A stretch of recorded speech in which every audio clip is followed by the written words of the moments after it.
Hi everyone, it's Nadia and Jake. This is Sedona, Buddy, and our Babu boy is downstairs. And today we're going to talk about Wheel of Time episodes 4 through 6, which is what's coming. Well, I know the 7 is out, but we're going to kind of make it 4 to 6 and we'll do the rest of the season after. Overall, I thought that episode 4 was a lot better than episode 3. Yeah. Episode 4 is my favorite of the whole show so far. Yeah, so it did give me hope because, like, if you saw our review of 1, 2, 3, it was overall, I would say, like, our criticism was better, but still not as we wanted it to be. But we gave it a little bit, like, higher rating because the expectation was a little lowered after how season 1 performed. You're right. Episode 4, I thought it was actually progressing well. Moraine, who was the most annoying character in all 3 episodes, 4 to 6, I don't understand, like, why she's such a B-word right now.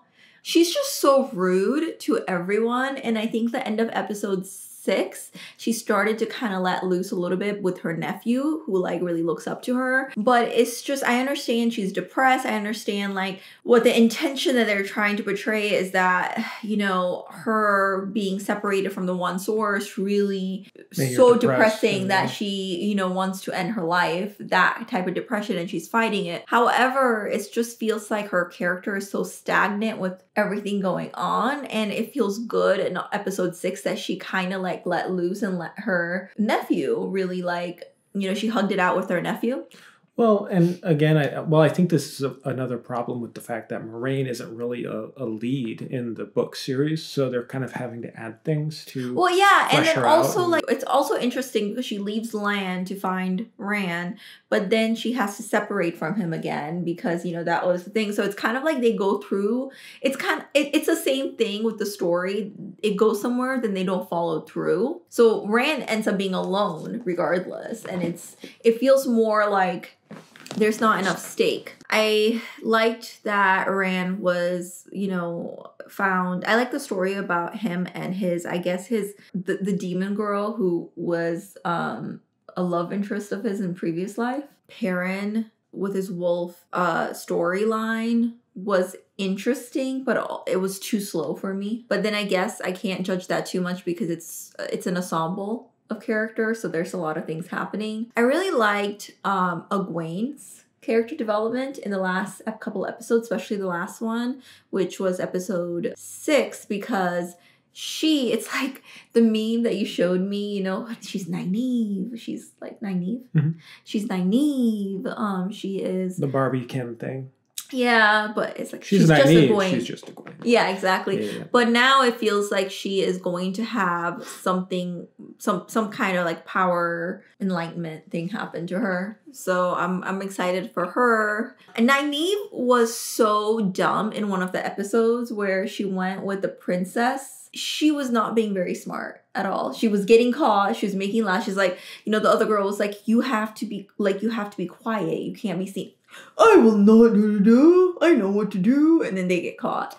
This speaks sort of to my growing understanding of the show, which I feel like I've sort of been understanding the show more for what it's trying to be than what I was hoping it would be based on the books. And I feel like they've more established a tone, and this is the tone. The tone is young adult fantasy. Mm-hmm. It's very YA, you know, it really feels more like Shadow and Bone. It feels more like big emotions, melodrama. I'm not saying there wasn't melodrama in the books, but I just think that they're trying to do more of, like, a simplified, I don't know, like, young adult sort of vibe, but the material is kind of very big with a lot of moving parts. And I'm starting to enjoy the show more the more that I realize, like, oh, this is something that I wouldn't normally watch. You know, the only reason I'm watching is because I had a connection to the books a little bit. But now that I'm watching it, I'm going like, okay, I can see how this is enjoyable for people who like this. And it's totally fine, you know. And I think the more that it settles into what it wants to be and what it is, I think the better it gets. You know, the expectation tonally is more set. But still, yeah. I think they have a tone problem because while, yes, they're establishing more of this, like, young adult fantasy, sort of sci-fi, like the Sci-Fi Channel with the bad effects and everything. But the more they're establishing this tone, the more jarring it is when something super like exposition heavy about the world, or just like almost Game of Thrones level like political factions and whatever, that feels out of place, especially when it becomes insanely violent, just like edgy to the point of like, why is this in a show that feels more like a show for younger people? You know, it's kind of like a contradiction. Decapitations, just like really gruesome, and it just feels like when they do that stuff, it makes me think like, what are we going for? Like, what are we trying to do here? They're kind of playing up the campiness of the Forsaken, and how they're like wearing big like leather and having Rand strapped to a wheel and everything, and it's just like it feels like, are we kind of like being more campy, especially with the performances that are always very mustache twirly and over the top, or are we trying to play more like sincere? It's just, while yes, they're establishing the tone a little better, I'm still having issues with it. Yeah, I mean, I thought that was funny when he was like strapped, and then he's the girl's like, you know, why don't you trust me? And he looks at his like, oh yeah, that was funny. Yeah. That was funny. They did have some funny moments. I don't find any of the magic fun or believable. It just feels extremely silly. Like anytime they're weaving things and there's explosions, it just reminds me of the last Airbender movie, the bad one. You know, I don't know. I think I'm fine with it. I thought what was interesting was that when Leandrin turns out to be for the dark side, she broke all her oath, and she basically sells a lot of these girls who have the one source and really sells them to enslavement. I thought that was interesting. You know, I like what they're doing with her arc, because she in first season was always coming off like more villainous, but like fighting for the right side, just more unlikable. But in the second season, she came sympathetic because of her son. The best villains are more, you can kind of see how their actions are not justified, but you see how it led there. And we could clearly see how she was led there because of her son, I think. So I'm really excited to see what happens. I mean, I hope she gets caught and, you know, if she really gets what she deserves for it. But yeah. Another thing I wanted to point out is the world feels insanely small, in the sense that like it feels like people are just traveling all over and there's no sense of space, you know? I think we talked about that in the last video too. Yeah. It just maybe if they showed a map, like we said, it could help. But it when you pause, I guess it does. Yeah, but thanks for pointing that out. Yeah. But still, if it's cool, you can see it when you're paused. But it's also like, it would be cool if it was actually part of the narration. Text of the narrative. Yeah. You know? So like, I'm just accepting like it's just not a show for me. Like what they're trying to do is just not what I'm interested in. You'll still be watching it. Well, yeah, I'll still be watching it, but I find it fine. I feel like they're doing more interesting stuff. I feel like the pace is better, and it's still like it's a lot better show than season 1, but I found season 1 to be really, really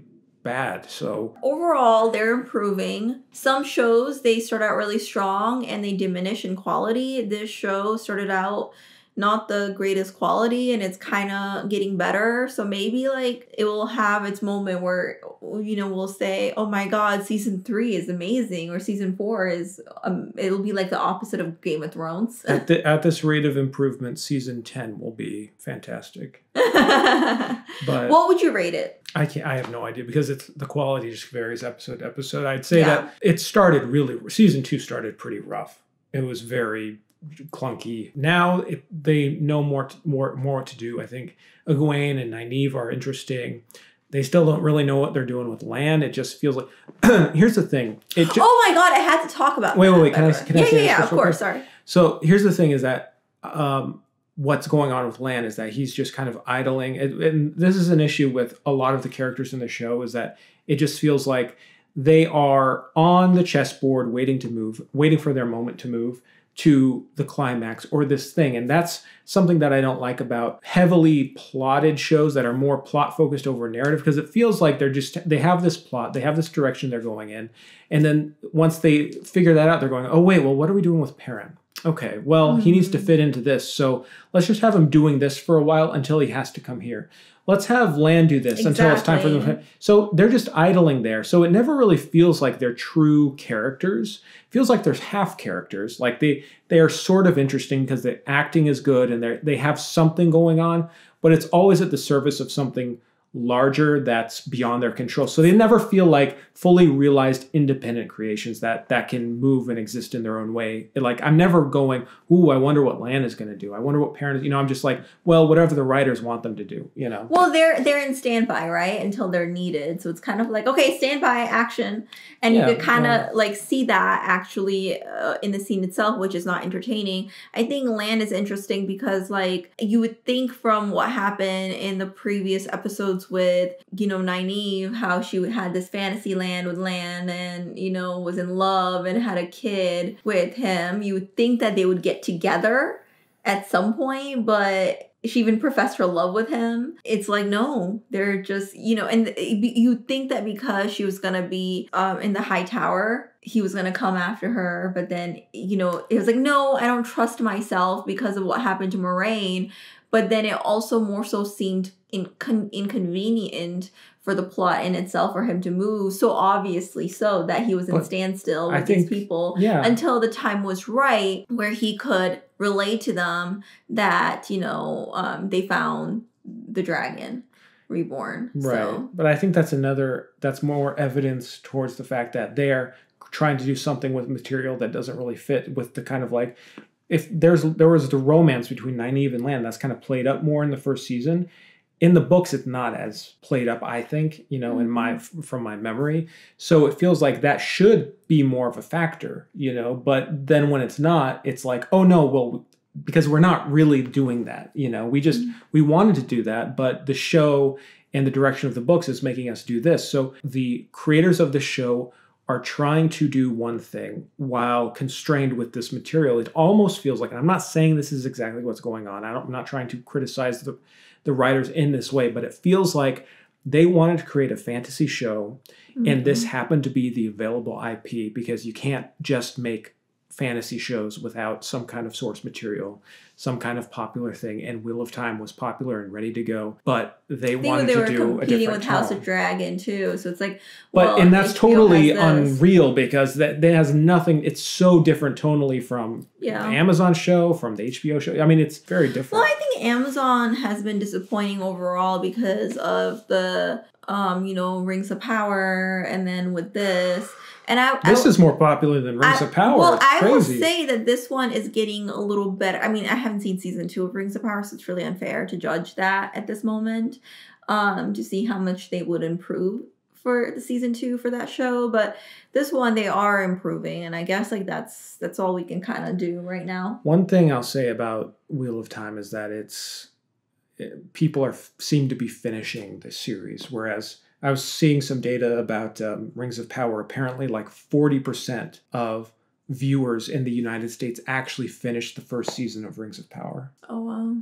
That's like a huge drop-off, and I think that's kind of crazy, and I think that's a sign of bad pacing and everything, Well, we're going to keep watching this. Of course, and I'm not trying to be Debbie Downer here about like, oh, I don't like it. I'm just saying it's not really the show for me, and it is improving. So I gotta give it credit. It is improving, and I think it is still better than a lot of other shows out there. This is a controversial opinion, but someone said that in the comment for the first original video that we did, and I was like, you know what, that's actually kind of true, because you can find a lot of shows these days, but the quality in all of them is kind of lacking in some ways when it comes to fantasy. I think it's really hard because fantasy is hard. Yeah. Fantasy is just hard. There's just a lot going on, yeah. When you have a show like House of the Dragon, I mean, that's the thing. Even though, like, you can't even compare this show to House of the Dragon, which I think House of the Dragon is just an amazing show that it's very character focused. And I think it's sometimes hard to find fantasy that is very, very character focused, especially on television or in movies. But yeah, it's just like when you don't have the characters that feel real, you can't really buy into the world. That's kind of the key to it all, I mean, I really think that I would love to see Wheel of Time one day as a movie. Yeah, I mean, and see how they do that. I don't think that's. I really enjoyed. Happen, I think that can happen. We'll see. I'm not sure. Maybe in 200 years. I think in like 15 years. No. I think so. They're already making Harry Potter show a movie into a show. That's a very, very sellable brand. You don't think Wheel of Time is sellable? to a certain niche, and if the show grows and becomes big, and then there's a period of time after the show and that was a big success, then there's nostalgia for the show, then maybe they'll consider doing movies. But that we're talking 20, 30 years, who knows? Maybe it will develop a cult following. Yeah. All right, well, Sedona wants us to leave. Yes. Let us know what your thoughts are so far, and we'll talk to you later. Thanks for watching it. Thanks, bye. Bye.